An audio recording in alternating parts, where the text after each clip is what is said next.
اللہ تعالیٰ نے قرآن مجید فرقان حمید میں ارشاد فرمایا ہے کہ فاسألوا اہل الذکر ان کنتم لا تعلمون۔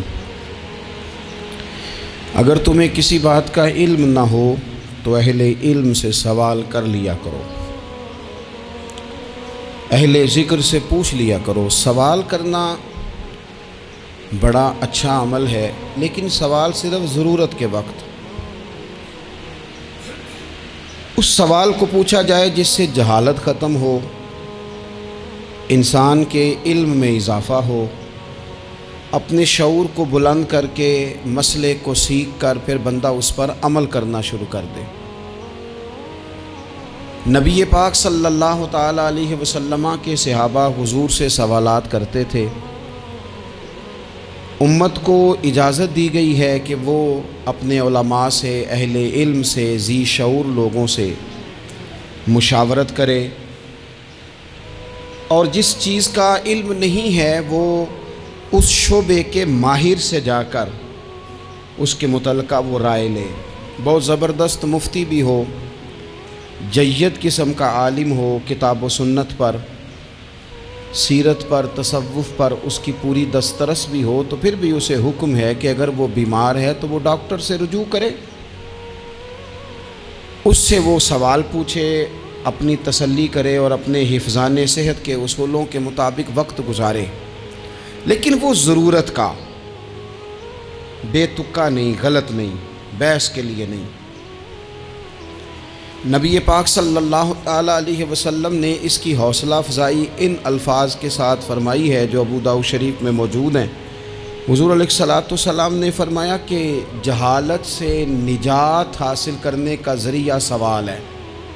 سوال پوچھو تاکہ تمہاری جہالت دور ہو جائے، لیکن اس کے کچھ قاعدے، کچھ ضابطے، کچھ اصول ہیں۔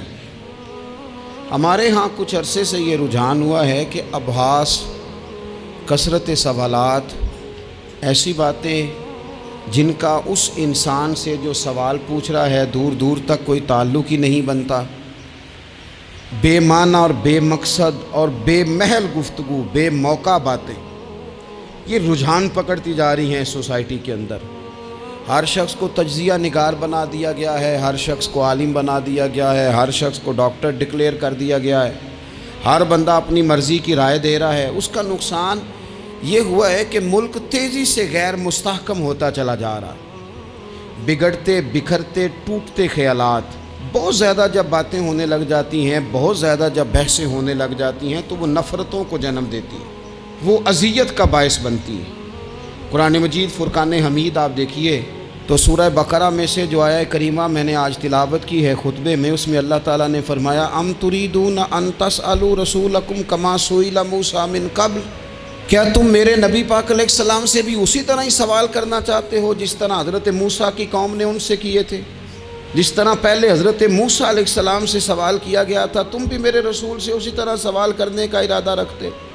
کبھی بنی اسرائیل والوں نے کہا کہ ہمیں پتھر سے پانی نکال کے دیا جائے، کبھی کہا کہ ہمیں کھانا من و سلوہ دیا جائے، کبھی کہا کہ ہم اس وقت مانیں گے جب رب کو اعلانیہ دیکھ لیں گے۔ کیا تم میرے رسول سے بھی اسی طرح ہی سوال جواب کرنا چاہتے ہو؟ ضرورت کے لیے سوال ضرور کریں، یہ پہلا ہی سپارہ ہے۔ حضرت موسیٰ علیہ السلام کا زمانہ مبارکہ ہے، ایک شخص نے اپنے کزن کو، اپنے چچا کے بیٹے کو، چچا زاد کو قتل کر دیا اور خود ہی اس کا مدعی بن کے حضرت موسیٰ کے پاس آیا کہ بتائیے جناب میرے اس بھائی کو کس نے قتل کیا ہے؟ حضرت موسیٰ نے ایک سادی سی بات کی، کیا فرمایا؟ وَإِذْ قَالَ مُوسَىٰ لِقَوْمِهِ إِنَّ اللَّهَ يَأْمُرُكُمْ أَن تَذْبَحُوا بَقَرَةً۔ حضرت موسیٰ علیہ السلام نے اپنی قوم سے کہا کہ اللہ تمہیں حکم دیتا ہے کہ ایک گائے ذبح کرو، گائے کا کچھ حصہ مقتول کو مارو، وہ خود اٹھ کے بتا دے گا مجھے کس نے قتل کیا ہے۔ یہ پہلا سپارہ ہے قرآن مجید کا، آپ اس کو دیکھ لیں، یہ آیت نمبر 67 سے شروع ہو رہا ہے۔ تو اب وہ چونکہ ذبح کرنا نہیں چاہ رہا تھا، اس کو پتا تھا کہ مجرم تو میں خود ہوں، وہ ذبح چونکہ کرنا نہیں چاہ رہا تھا تو اس سے کہا کہ مارو ایک حصہ گائے کا، اس کو تو یہ اٹھ کے بتا دے گا۔ تو اس نے جواب کیا دیا؟ قالوا اتتخذون ہزوا، یعنی لگا آپ میرے ساتھ مذاق کرتے ہیں، کبھی ایسا بھی ہوا ہے؟ قال اعوذ باللہ ان اکون من الجاہلین، حضرت موسیٰ علیہ السلام فرمانے لگے میں اللہ کی پناہ مانگتا ہوں میں جاہلوں میں سے ہو جاؤں. ہر وقت مذاق کرتے رہنا یہ تو جاہلوں کا طریقہ ہے. کن کا ہے؟ حضرت موسیٰ نے کہا ہے، قرآن پاک ہے. ہر وقت مذاق کرتے رہنا. خوش طبعی اور چیز ہے، مسکراتے رہنا، لیکن کسی کا مذاق ہر وقت اڑاتے رہنا کن کا طریقہ ہے؟ جاہلوں کا. جب کہا نہیں ذبح کرنی ہے تو اب ذرا دیکھیے کرنا نہیں نہ چاہ رہے. قالوا ادع لنا ربک یبین لنا ما ہی. کہنے لگے اے موسیٰ پھر آپ نہ رب سے دعا کریں کہ وہ ذرا کھول کے بتائے وہ گائیں کس طرح کی ہو. ارادہ نہیں نا ذبح کرنے کا، آپ دعا کریں. قال انہ یقول انہا بقرۃ لا فارض ولا بکر. فرمایا کہ رب کہتا ہے وہ گائے نہ بوڑھی ہو نہ زیادہ بچیا ہو. عوان بین ذالک، ان کے درمیان ہو، یعنی جوان گائے ہو. فافعلوا ما تؤمرون، کرو جس کا تمہیں حکم دیا جا رہا ہے. قالوا ادع لنا ربک یبین لنا ما لونھا. لو اگلی بات سن لو. کہنے لگے آپ دعا کریں رب سے کہ وہ کھول کے بتائے اس کا رنگ کس طرح کا ہو، رنگ بتائیں کس طرح کا ہو. قال انہ یقول انہا بقرۃ صفراء. فرمایا رب فرماتا ہے کہ صفراء رنگ کی ہو، یعنی گہرے زرد رنگ کی ہو. یہ رب فرماتا ہے اس طرح کی گائے ذبح کرو. فاقع لونھا تسر الناظرین، اور جب کوئی اسے دیکھے تو اسے اچھا بھی لگے، آنکھوں کو اچھی لگے وہ گائے. اس طرح کی گائیں ذبح کرو. لو اتنی باتیں بتا دی. قالوا ادع لنا ربک یبین لنا ما ہی. کہنے لگے نہیں آپ پھر دعا کریں اللہ ذرا کھول کے بتائے گائیں کس طرح کی ہو.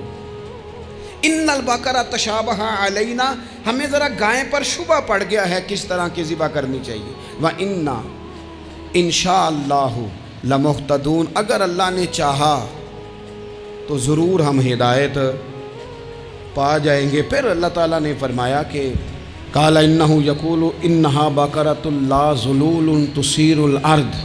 گائیں اس طرح کی ہو کہ وہ کبھی کھیتی میں نہ چلائی گئی ہو، یعنی اس کو کبھی کام نہ اس سے لیا گیا ہو. بیل کو لوگ لگاتے تھے نا، جو کام آج ٹریکٹر سے لیا جاتا ہے وہ گائے بیل سے لیا جاتا تھا.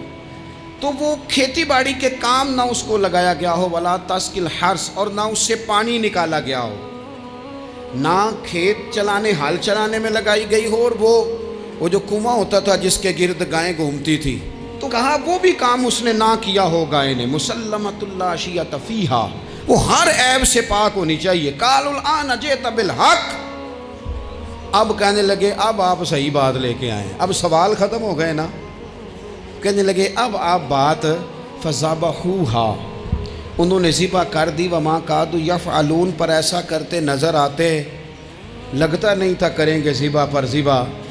اچھا یہ گائیں پھر ملی کیسے؟ امام خازن کہتے ہیں کہ ایک نیک آدمی تھا، تو اس کا آخری وقت آ گیا تو اس کے پاس جو کل جمع پونجی تھی وہ ایک بچیا تھی، گائیں کی بچیا ویڑی، اس کے پاس وہ ایک بچیا تھی صرف. تو اس نے اس طرح کیا کہ اس کی گردن پر ایک مہر لگائی، اللہ کے نام پر بطور امانت اس نے اس کو جنگل میں چھوڑا. کہا یا اللہ میرا بیٹا ایک ہی ہے، وہ بھی چھوٹا ہے، اس کی حفاظت کرنا اور میرے بیٹے کو پہنچا دینا. بچہ بالغ ہو گیا. اس کی ماں نے کہا بیٹا جو امانتیں رب کے پاس رکھوائی جائیں نا ان میں خیانتیں نہیں ہوا کرتی، جا کے جنگل میں آواز دے تیری گائے واپس آ جائے گی. اس نے جا کے جنگل میں آواز دی کہ وہ جو میرے باپ نے امانت رکھوائی تھی وہ کدھر ہے. وہ نشان لگی ہوئی گائیں دوڑتی ہوئی اس کے پاس آئی. واللہ خیر الرازقین، جب رب بندوبست کرے، جب اللہ بندوبست کرے تو پھر معاملہ اور ہوتا ہے. وہ گائے آ گئی. اب اس نے کیا کیا اس نوجوان نے کہ وہ گائے گھر لایا، ماں سے آ کے کہا کہ اماں یہ تو اللہ نے فضل کر دیا. ماں کہنے لگی پتر حالات ہمارے خراب ہیں، منڈی میں لے جا اسے بیچ دے، لیکن سودا میری مرضی کے بغیر طے نہ کرنا. کس کی مرضی کے بغیر؟ کس کی؟ اماں کی مرضی. اور سنو یار، تھے کچھ لوگ جن کو لوگوں نے تانے بھی دیے کہ تم ماں کے پیچھے لگ گیا ہے، لوگوں نے بڑا کچھ کہا، پر جو ماں کی مرضی پہ لگیں ناکام نہیں ہوتے زندگی میں. یہ دیکھو ماں کی مرضی پہ لگا. اس کی قیمت کتنی تھی گائے کی؟ بڑی مہنگی تھی، پر 3 دینار کی تھی. منڈی میں لے گیا، 3 دینار اس کی قیمت لگ گئی. تو ماں نے کہا تھا میری مرضی کے بغیر سودا نہ کرنا. اب بچے تو نہیں نا مانتے، اماں کو کیا پتا باہر بزنس کیا ہے، لین دین کیا ہے، پر ماں نے کہا تھا میری مرضی، بندہ دے رہا ہے اسے 3 دینار، اس نے کہا جی میں نے طے تب کرنا ہے، ڈن تب کرنا ہے، پہلے اماں سے پوچھنا ہے۔ گھر جا کے اماں سے پوچھا، اماں کہنے لگی دے دے۔ واپس آیا تو اس نے کہا کہ میں 6 دینار دیتا ہوں پر میری شرط ہے، ماں سے نہیں پوچھنا۔ اس نے کہا تو 12 بھی دے، ڈن تب بھی ہونا ہے جب اماں نے کہنا ہے۔ وہ جب اس طرح کی اس نے گفتگو کی، واپس اپنی والدہ کے پاس گئے، کہنے لگے اماں سمجھ نہیں آتی، 3 دینار کی گائیں بندہ 12 میں خریدنے کو تیار ہے، شرط لگاتا ہے کہ اماں سے نہیں پوچھنا۔ تو والدہ کہنے لگی پتر پہلے اس سے جا کے پوچھ کیا وہ ہے کون، یہ کوئی روحانی معاملہ ہے، کوئی غیبی مدد ہے، پوچھ۔ اس سے جا کے پوچھا تو وہ کہنے لگا میں تو فرشتہ ہوں اللہ کا، تو نے گائیں بیچنی نہیں، اس لیے کہ تیرا باپ بھی نیک ہے، تیری ماں بھی نیک ہے، رب تیرے رزق میں برکت پیدا فرمانا چاہتا ہے۔ ماں باپ نیک ہونا رزق میں برکت ہو جاتی ہے، ماں باپ نیک ہوں، ان کی صالحیت کا اثر پہنچتا ہے بچوں تک، رزق حلال کما کے لانے والے ہوں تو گھر میں برکت ہوتی ہے۔ جا کے کہا کہ تیرے ماں باپ نیک تھے، اسے نہ بیچنا گائے کو، تو کیا کریں؟ کہنے لگے بنی اسرائیل والے سوال کر کر کے خود مشکل میں آ گئے۔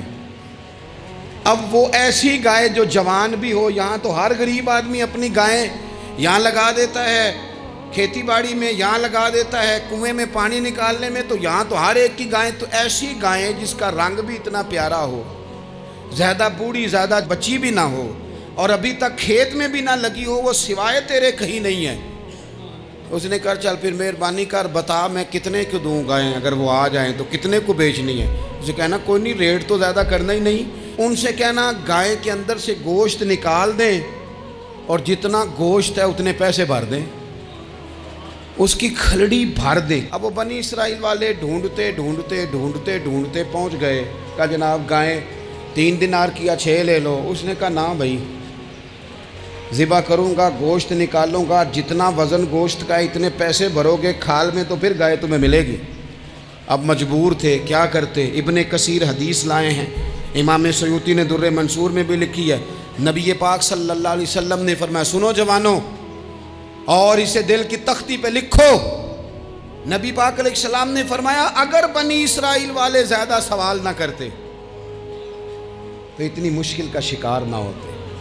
انہوں نے سوال اتنے کیے کہ چارہ نہیں ہے اب ان کے لیے، چارہ نہیں ہے اب ان کے لیے کہ یہ ادھر ادھر جا سکے، مجبوری بن گئی، یہی گائے خریدنی ہے، یہی لے جانی ہے۔ اب اتنا سارا مال جمع کر کے وہ گائے خریدی، ذبح کی، تو مقتول کو جب اس کا ایک حصہ مارا تو اس نے اٹھ کے کہہ دیا یہ جو مدعی بنا ہوا ہے نا، یہی تو میرا قاتل ہے، یہی تو میرا قاتل ہے، یہی تو ہے اس نے یہ سارا کام کیا ہے۔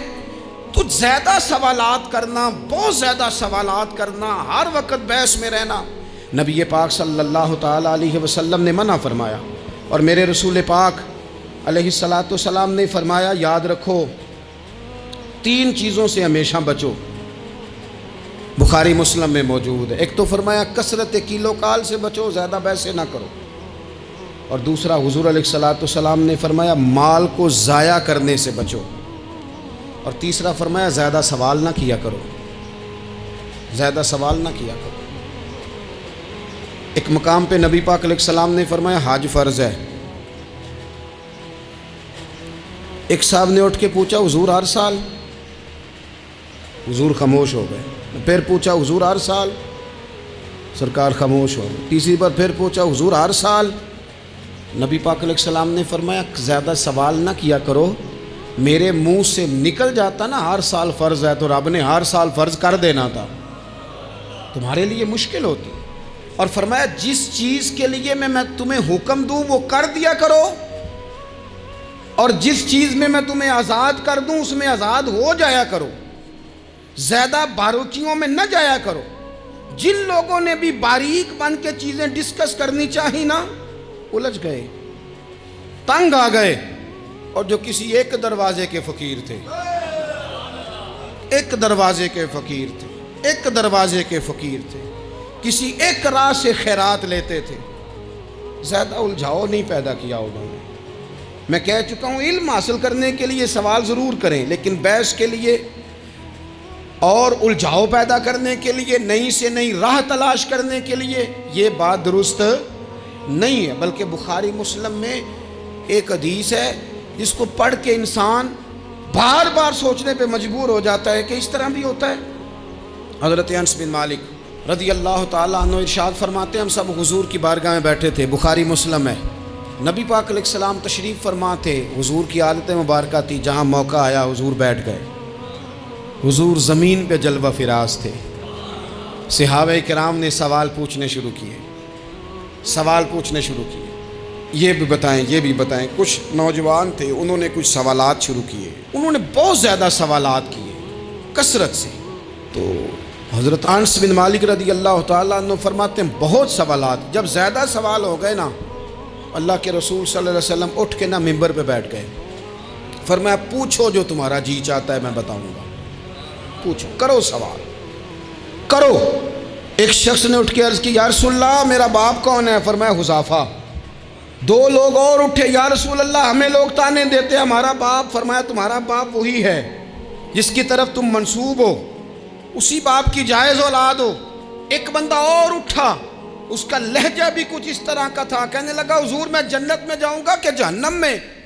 کئی دفعہ نا چیزیں راز میں رہیں تو وہ ٹھیک رہتی ہیں، لیکن جن کو راز کھولنے کا شوق ہو ان کے اپنے بھی کھل جایا کرتے ہیں، ان کے کھل جاتے ہیں، پھر وہ تکلیف میں آتے ہیں۔ یاد رکھیں، حضور میں جنت میں جاؤں گا کہ جہنم میں؟ حضرت انس بن مالک کہتے ہیں کریم بولے، مور لگنے لگی، ہم کانپنے لگے۔ حضور نے فرمایا تو جہنم میں جائے گا، دوزخی ہے تو۔ بس جب وہ سناٹا چھا گیا، اب ڈر تھا کہ کچھ اور باتیں نہ، یہ کثرت سوالات کی وجہ سے حضور ناراض ہو گئے۔ کہتے ہیں فٹافٹ حضرت عمر اٹھے، فٹافٹ، اور کوئی معافی نہیں مانگی، کوئی بات نہیں کی۔ جناب عمر تھے نا، آئے عمر تیرے جملوں پہ مر جاؤں، ان راہوں پہ قربان جہاں سے عمر چلتے تھے۔ ہر حکمران تیری بات کرتا ہے، پر عمر تیرے ایک ایک فیصلے پہ میری اولادیں قربان۔ ایسا بھی شخص کوئی پلٹ کے دنیا میں آئے گا جیسا خطاب کے گھر عمر پیدا ہوا۔ حضرت فاروق اعظم اٹھے، یوں ہاتھ باندھے، رو پڑے، کہنے لگے نہ حضور نہ، رضیت باللہ ربا وبالاسلام دینا وبسیدنا ومولانا محمد نبیا ورسولا۔ حضور ہم بڑے راضی ہیں کہ اللہ ہمارا رب ہے، سونیا بڑے راضی ہیں کہ دین ہمارا اسلام ہے۔ یا رسول اللہ ہم بڑے راضی ہیں کہ اللہ نے آپ کو ہمارا نبی بنا کے بھیجا ہے۔ حضور بڑے، یوں ہاتھ باندھے، نہ ساڈا بولیا چولیا معاف کری، غلطی ہو گئی حضور جوانوں سے، نہیں ایسا حضور، نہ اس سے زیادہ کوئی پردہ نہ کھول جائے کہ رضیت باللہ ربا وبالاسلام دینا وبسیدنا ومولانا محمد نبیا ورسولا۔ وہ ضرورت کے لیے سوال ضرور پوچھا جائے، حضور پسند کرتے تھے، لیکن بحث میں الجھ جانا، ہر وقت دین کو تختہ مشق بنا لینا، ہر وقت میرا دل تڑپتا ہے، کبھی کبھی سوچتا ہوں یہ میرے نبی پاک کا دین ہے، کیا یہ صرف دنیا میں بحث کے لیے آیا ہے؟ جس کو 4 لفظ آئے اس نے میرے حضور کے دین کو ذریعہ بحث بنا لیا۔ صبح بھی بحثیں، شام بھی بحثیں۔ کریم محبوب علیہ السلام نے جو طائف میں روڑے کھائے تھے وہ اس لیے کہ امت بیٹھ کے بحثیں کرے، اس لیے امام علی مقام نے سارا گھرانہ کربلا میں دے دیا کہ تم بحثیں کرو۔ عمل کب کریں گے؟ کرو بحث، صبح بھی کرو، ہر بندہ کرے، مولوی بھی کرے، مفتی بھی کرے، مناظر بھی کرے۔ اور چلو علماء تو کبھی اعلاء کلمت الحق کے لیے کوئی گفتگو کر بھی لیں، ہر چوک چراہے میں بحث، ہر جگہ مناظرہ، خدا را بلا ضرورت تو چھوڑ دیں، بلا وجہ تو چھوڑ دیں، کبھی تو مان کر چلنے کا مزاج بنا لیں، کبھی تو قبول کر لیں۔ یا رسول اللہ رضیت باللہ ربا وبالاسلام دینا وبسیدنا ومولانا محمد نبیا ورسولا۔ حضور بڑے راضی ہیں کہ اللہ ہمارا رب ہے، اسلام ہمارا دین ہے، آپ ہمارے نبی ہیں۔ حضور ہم بڑے ہی راضی ہیں، ہم پر کرم نوازی ہو جائے۔ تو حضور نے فرمایا عمر بیٹھ جا، اللہ تیرے اوپر رحم فرمائے۔ عمر بیٹھ جانا، رب تیرے اوپر رحم فرمائے۔ اور پھر فرمایا عمر یہ رب نے تجھے ہی توفیق دی ہے، یہ تجھے توفیق ملی ہے۔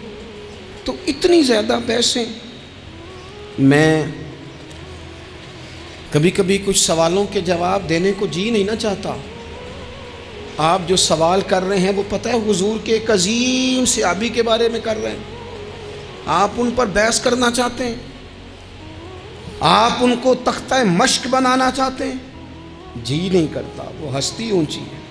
نہ بھائی نہ, دل نہیں مانتا, خیال نہیں پیدا ہوتا. ہم تو ان بزرگوں کے ماننے والے ہیں جو حضور کی ازواج کا اور چاروں بیٹیوں کا نام لیتے تھے تو وضو کر کے لیتے تھے. وہ تو باتیں کرتے تھے تو ڈر ڈر کے کرتے تھے, کہتے تھے توبہ توبہ توبہ. ہم کہاں اور وہ لوگ کہاں. لیکن آج ہر آدمی کو بحث کا شوق آیا ہے. ہر شخص ہے جو کہتا ہے مجھے بھی 3 باتیں آتی ہیں, میں بھی تھوڑا سا مفتی ہوں, میری بھی سن لو. تو اپنی زندگی میں اتنا دروازہ بحث کا نہ کھولیں, اتنا الجھاؤ نہ پیدا کریں, اور ایسے بے جا لا یعنی اور بے مقصد سوالات سے اپنے آپ کو بچائیں جن میں انسان پڑھے تو اس کے لیے الجھاؤ بڑھ جائے. بعض سوالات ایسے بھی حضور سے کیے گئے کہ سرکار نے ان پر سخت ناراضگی کا اظہار فرمایا. فرمایا اس سوال کی کیا حاجت. تو میں آپ سے گزارش کروں گا سیکھنے کے لیے مسئلہ ضرور پوچھیں, سیکھنے کے لیے. اب بہت ساری ایسی چیزیں ہیں جن کا قبر میں ہم سے کوئی سوال نہیں ہوگا, لیکن صبح شام بحث ہوتی ہے اس پہ. ہمارا کوئی اس مسئلے میں لینا دینا نہیں, لیکن ہم بحث کرنے کو صبح و شام تیار ہیں. اللہ تعالیٰ بابا فرید